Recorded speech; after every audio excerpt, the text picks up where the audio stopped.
Hello दोस्तों, online शिक्षा मंच के हमारे यूट्यूब चैनल में आप सभी लोगों का स्वागत है।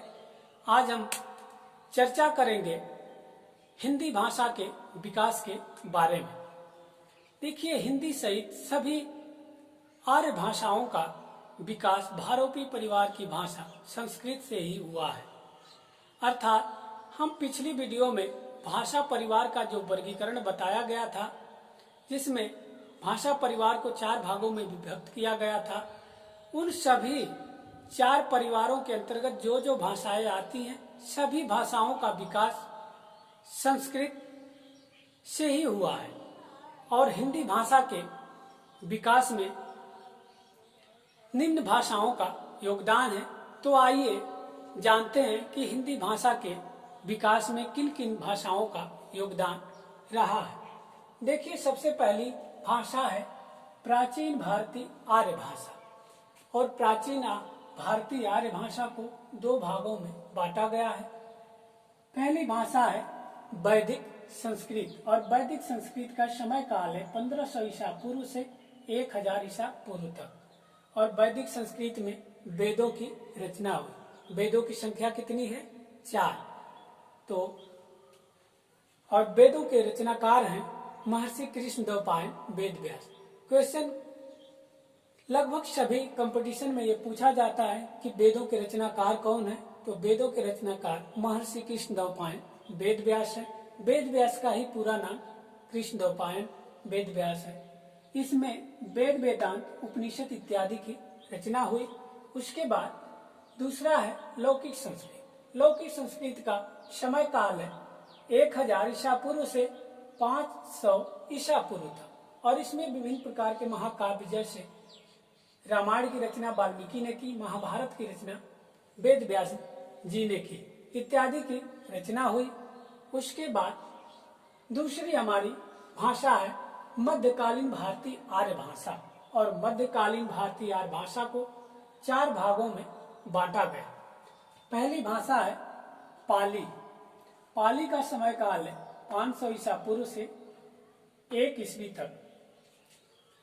और पाली भाषा में बौद्ध धर्म के ग्रंथ लिखे गए।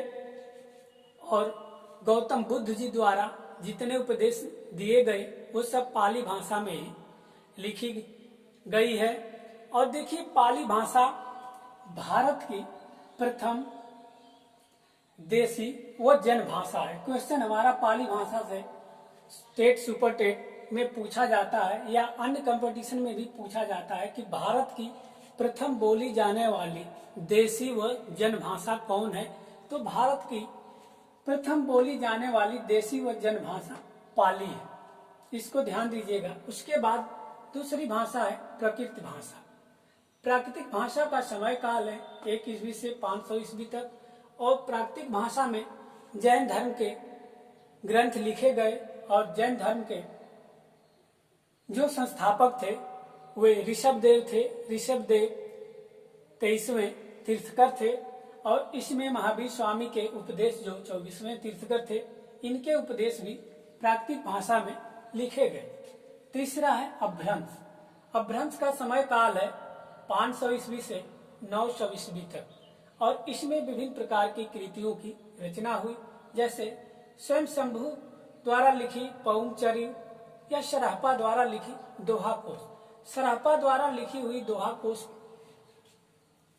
रचना के आधार पर ही सराहपा को हिंदी का प्रथम कवि या हिंदी का जनक माना जाता है। हालांकि हिंदी के जनक में विभिन्न विद्वानों में मतभेद है, लेकिन सबसे ज्यादा प्रमाण सराहपा को ही मिलता है दोहा कोश के आधार पर।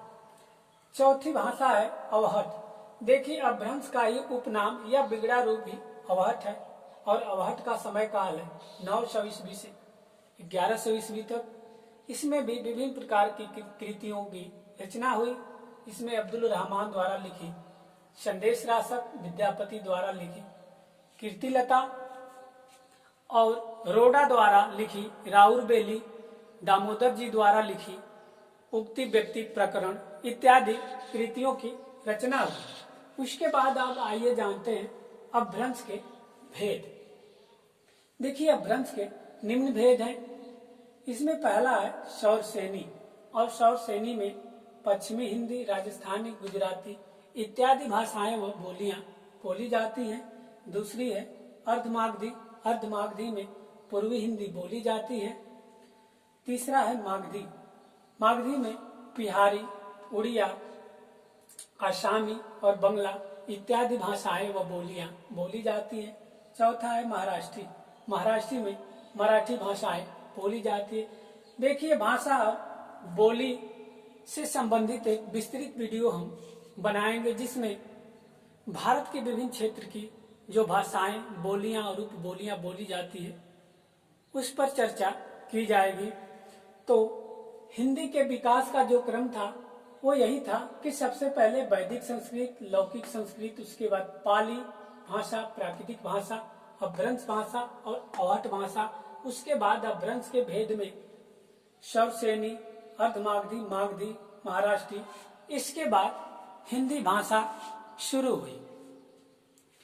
और हम अगली वीडियो में बताएंगे हिंदी की उत्पत्ति, कि हिंदी की उत्पत्ति किस प्रकार हुई। तो दोस्तों, आपको हमारी वीडियो कैसी लगी?